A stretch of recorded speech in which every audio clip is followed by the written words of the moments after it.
So, I think because of those teenagers, changing their genders in the process they have, I'm sure there are a lot of complicated issues the leaders raise.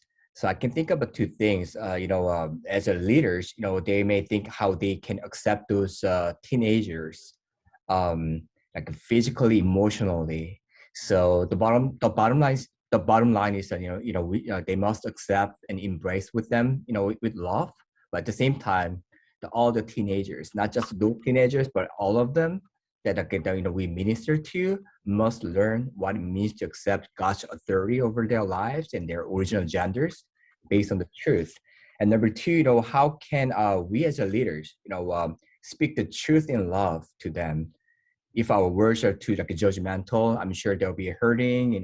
They may end up leaving the church, but not only that, they may end up leaving God too.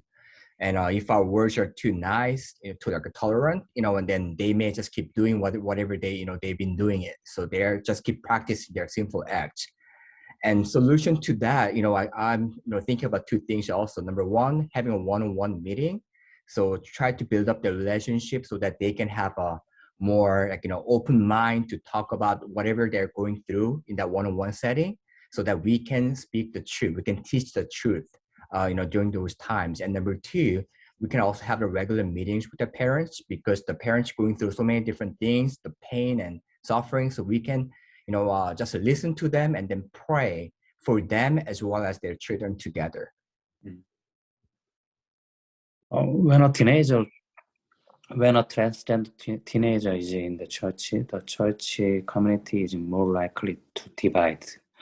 This confusion leads to debate over whether the authority of the Bible or personal taste is more important. And if this problem is not solved, the community will eventually be divided. To minimize confusion in the community, church leaders must continually speak of the biblical value. Leaders can solve this problem in 3 steps. The first of all is building relationship, and second is talking about big question. For example, who is God and who am I? What is my authority and what is my purpose of my life? And the third is talking about what does the Bible say about gender. And more important thing is, I think, is prayer. Yeah. For the students who are kind of, have confusion and also the transitioning in their gender identity, for this kind of student, a church leader or, youth leader, I think the most important thing is to pray for them, and also showing them kind of the true and authentic love first. And then, but also needs to help them find out and figure out who they are in God and Jesus Christ.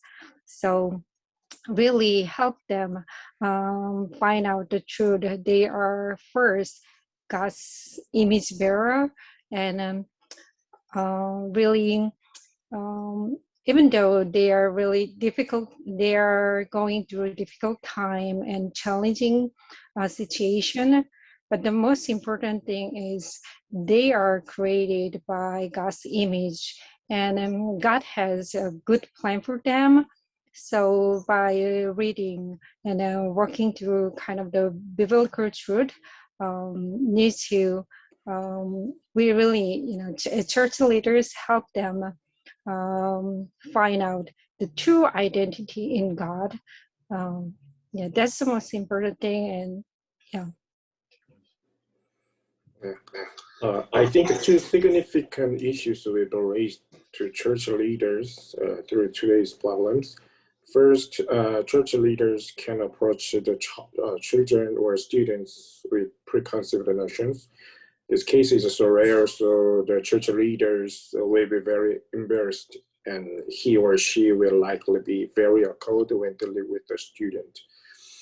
In this case, the students will strongly dislike their appearance and more likely to be reluctant to attend the church. Second, conflict and strife may arise in the church.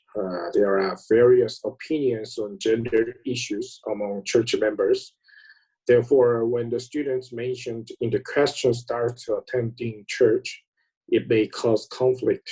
There was much agitation among students about gender issues in the conservative Presbyterian church I served in Korea. So I think the solution I would like to address to church leaders on these issues is to turn to God for his wisdom and help, and to study the biblical gender theory themselves first, because this matter is quite sensitive and complex. So we need God's help and his wisdom more than any other matter. So, and we have to share good solutions with other church leaders. Yeah, that's it. Mhm. Yeah, I think one of the issues that will arise for church leaders, and really just for the whole student ministry in general, is whenever a transitioning teenager is involved in a youth group, it will have a lot of kind of blowback, I guess. A lot of rumors going around, a lot of maybe hateful speech from both other teenagers, and then as well for parents, because parents of good conservative parents don't really know how to interact with either the teen or the parents of the teen who's transitioning.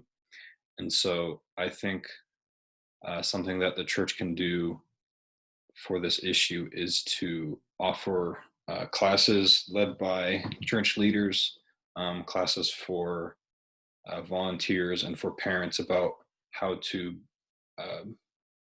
both interact with the family of the transitioning teen and the teen themselves. And then also maybe have a sermon series for the teens on Sunday nights about how to be loving without unwavering in our beliefs about there being two genders and you are what you are born as. So yeah, that's what I think.